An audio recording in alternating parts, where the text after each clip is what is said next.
So diving right in, forever I had been a person who just loved checklists, to-do lists, crossing things off, getting things done. Let's do this is my MO. My previous business, I was called admin guru. I like administrative tasks and management, a director of operations for other online online business coaches and life coaches.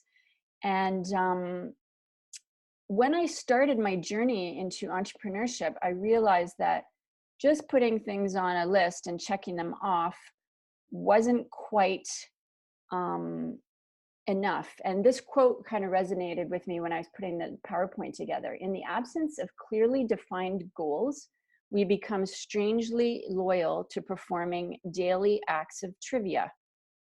And this is busy work, basically, where we can just be directed by, the day-to-day minutia, and life starts to live us, and we're not really directing the show anymore. We're actually, like Bob Proctor says, extras in the movie of our life, and we're not actually playing in the lead role. So entrepreneurship made me become more intentional with my goals.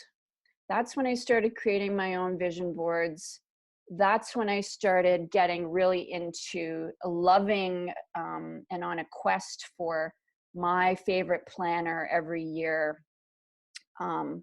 And I would map out my big vision, and I would try and, I wouldn't try, but I would put things in the planner and map them out, break them down by the quarter, and then down by the month and by the week and by the days. I knew it was really important to have those three most important things every day and they had to be, connected to my why in my business. So the three most important things, I always want to be asking myself, why am I doing these things? Are they aligned with my bigger vision, what I have in my planner, what I have in my, however you map out your big dreams, you want to make sure that when you start to reverse engineer, that the smaller tasks, the shorter term goals, are aligned with the bigger goals. So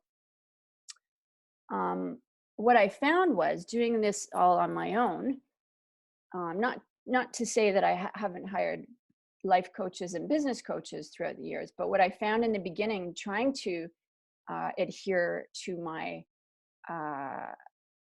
own lists and daily planner goals, I am the type of person that would sometimes be like, nah, I don't really feel like doing that. That's pushing me out of my comfort zone, or that doesn't seem inspiring to me, or it's not something that I feel like doing. So I'm just going to shift it in my calendar. I'm going to move it to tomorrow or the next day or next week.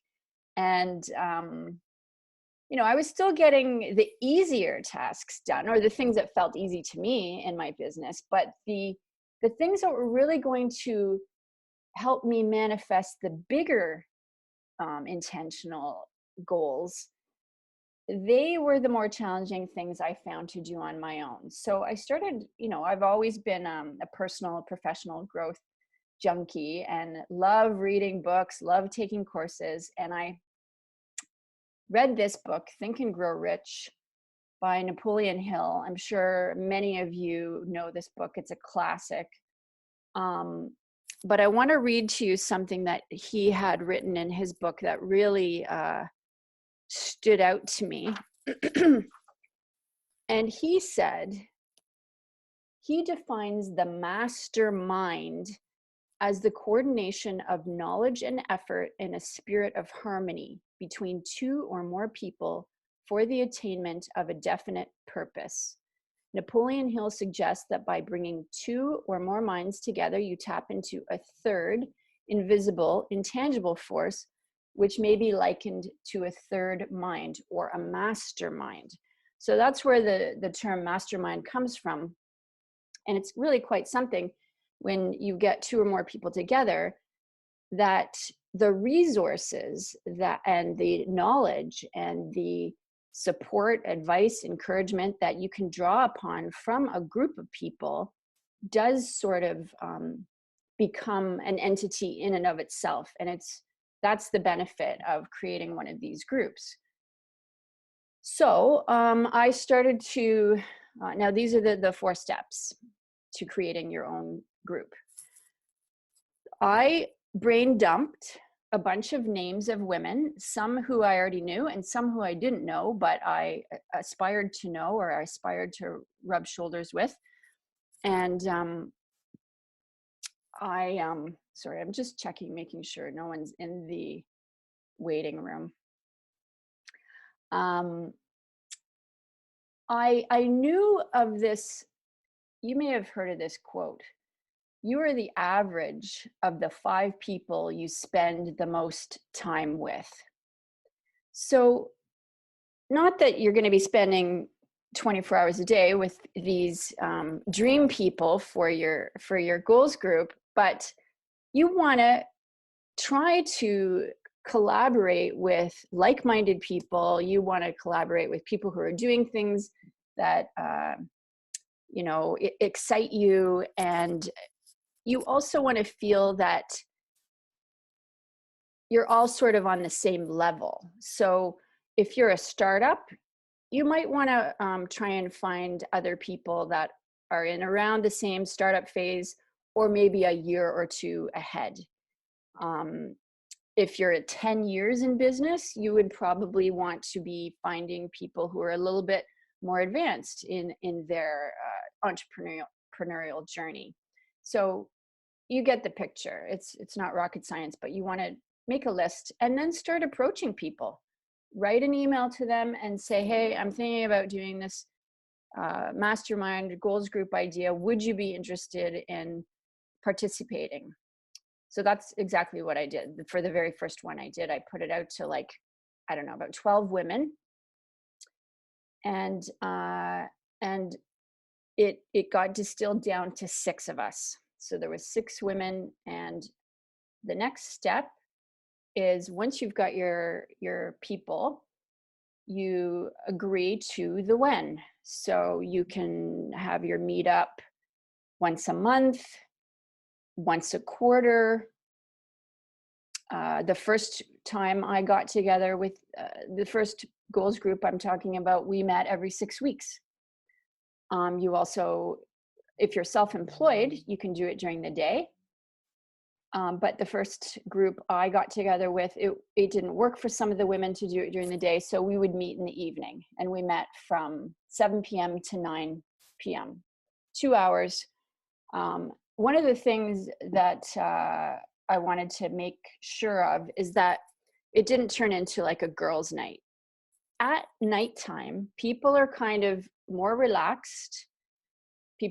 Some people want to bring wine and chill out. And you want to make sure that if there is going to be some social time, that it's not in the set hours of so like I said, our mastermind was from 7 to 9 p.m. If people wanted to socialize, and we would have snacks and stuff, they had to come at 6:30, and we would do a little catch up between 6:30 and 7. And then if people wanted to hang out after 9 p.m. for some social time from 9 till 9:30, we did that as well. So it was roughly 3 hours in total, but we were really firm on the beginning and end time of the mastermind itself. So next step, you put it in your calendar, you adhere to that. Doodle is a really great tool to let people pick the best times for setting. If you've ever used Doodle, it's nice. You can give a bunch of different options and times and get an agreed upon consensus from a group. So next is the where. If you're all in the same city or town and you're not in the middle of a quarantine, you can meet in person, which is what we were doing in the evening, and we would take turns hosting in and around Toronto in our houses. Of course, Zoom and these types of meetups are great as well, especially for if you're in a different part of the world, which makes masterminds on Zoom amazing because, you know, there was another mastermind. I've been in so many different groups. They're wonderful. Even Facebook groups, you know, like if you take a course and a group is created with that particular course, you get to feed off and contribute to the input of the Facebook group. So that's another kind of accountability mastermind type of meetup. So again, you would settle on the when and the where you're going to be doing it. So next, this is the juiciest meat and potatoes of the this training, is the how. How does it work? How is the outline set up? There are so many different ways to run this. It is good to have someone who is kind of taken on the role of facilitator. You can rotate with the different people, you know, have different hosts each time and say, okay, this time you're going to be the facilitator. You're going to follow the agenda, keep people in line with the timing. But the way I figured it out for my first goal group was I started looking at a bunch of different planners and seeing how people had their I don't know, what's the word, just the layout set up. Like different people like to work in different ways. I've got like Leonie Dawson is up in the top left-hand corner. Then the bottom left is Danielle Laporte, the passion planner.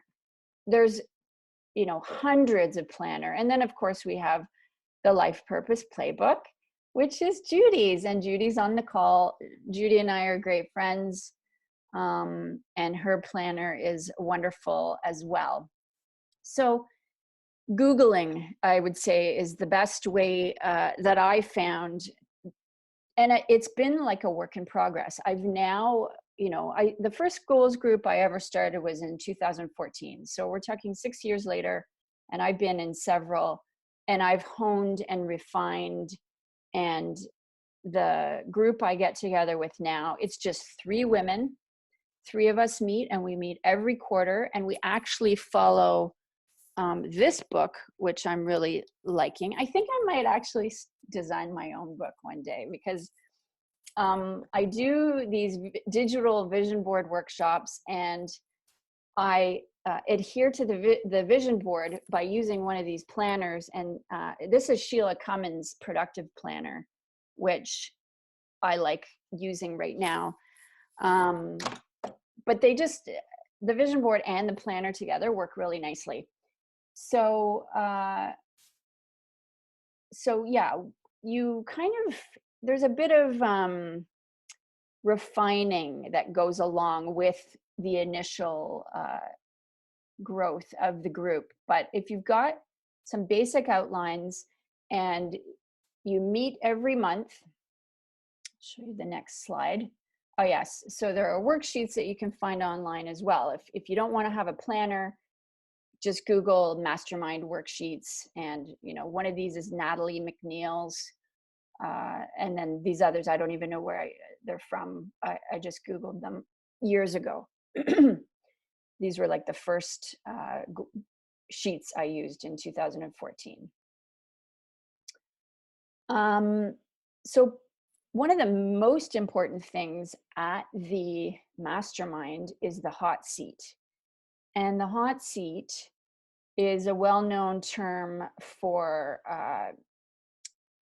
an individual, personalized, dedicated attention. So each person in the group gets a set amount of time to have the focus on them. And they get to talk about, you know, their biggest challenge. It's usually just one thing or two things that you're going to be talking about for that meetup that you are aiming to accomplish.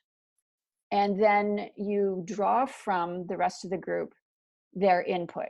So you can talk about an obstacle or a barrier to that particular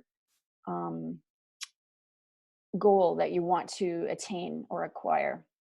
And then the amazing thing is that the group just has so much to offer, and you can get referrals, you can get website URLs, you can get email addresses of people to contact.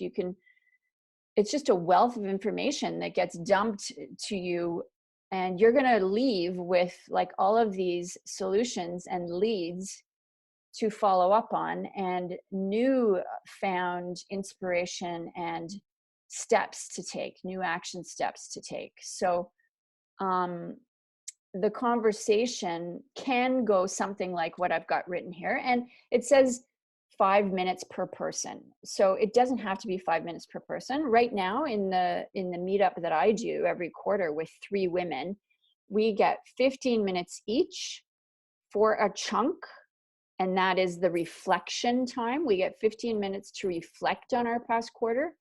And then later on in the meetup, we get another 15 minutes after we've done some written work to share on our plans. So we kind of break it up where we each get, because our mastermind right now is 3 hours long. We go from 9:30 to 12:30 once a quarter. And with using Sheila Cummins' book, there's time for reflection for each person, and then there's time for sharing what your plan is. And you want to put deadlines to these plans. You want to make sure that, you say, I want to have this done by the end of this quarter, or I want to have this done by the end of this month. So I hope that makes sense. Again, if I'm going too quickly or whatever, we'll have time for Q&A at the end, but you kind of have to flesh out your outline, but the guides of the worksheets and the planners are really helpful. And the hot seat is the most important part. And using a timer is really important too. Otherwise, people will just tend to ramble. And people get really excited and all fired up when they have information to share. But it's really important to use a timer, especially if you've got a bigger group. So here's just a picture of where we were all meeting together that's my dining room, but one person was participating over Zoom or Skype. So, you can do it in person and have some people join online, which is a combination of both. Now, this is really important, celebrating your accomplishments. We tend to so often just check things off the list, say out loud, especially in your goals group, say out loud the things that you achieved, and then immediately move on to the next thing, like the next thing you want to get done, the next thing you want to accomplish. And that's great, but think about how much work you put into accomplishing that goal. Think about how you stressed yourself. Think about how you got out of your comfort zone. And that's the other great thing about being in a mastermind, is you really do stay accountable. You stay accountable because you are driven by knowing that you're going to be meeting up with these people again, and you want to be able to share some celebrations, and you want to be able to inspire others, and just keep moving towards your big dreams. So the way you can celebrate is, you can brainstorm on this. Maybe you want to treat yourself to a massage. Maybe you want to go out with your girlfriends after the mastermind for dinner. Maybe you want to get your nails done. Whatever lights you up, I highly recommend you write on a list different ways that you would want to celebrate once you get to that next milestone. So just wrapping up, some very important points that I have learned over my experiences is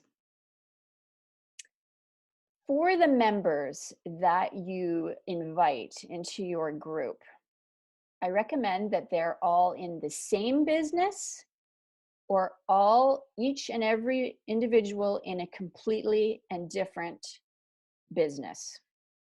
And now that doesn't seem very profound, but here's why.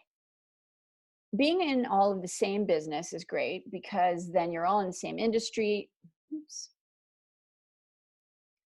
And you can collaborate and share how things are working for you in that business. Of course, being in all different businesses, that's pretty obvious as to why that's helpful as well. I was in a goal group at the beginning where we were all differing, but then people dropped out, and then a friend would invite a friend, and then someone else would drop out for whatever reason.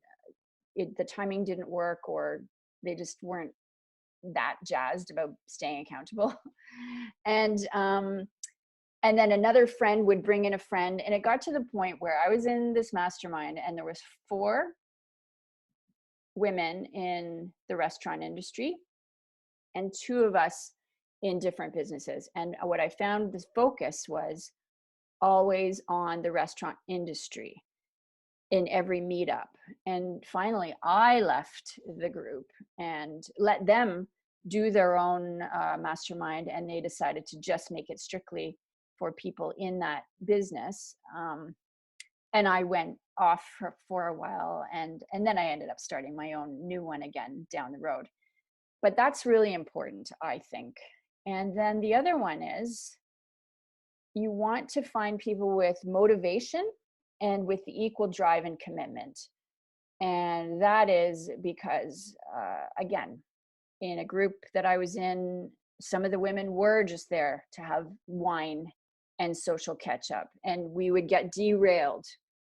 And not that there's anything wrong with having a mastermind where you address personal issues as well. In fact, in every group I'm in, we don't just talk business. In fact, one of the women who's in my mastermind right now, she's a business owner, but her personal goal is to write a book.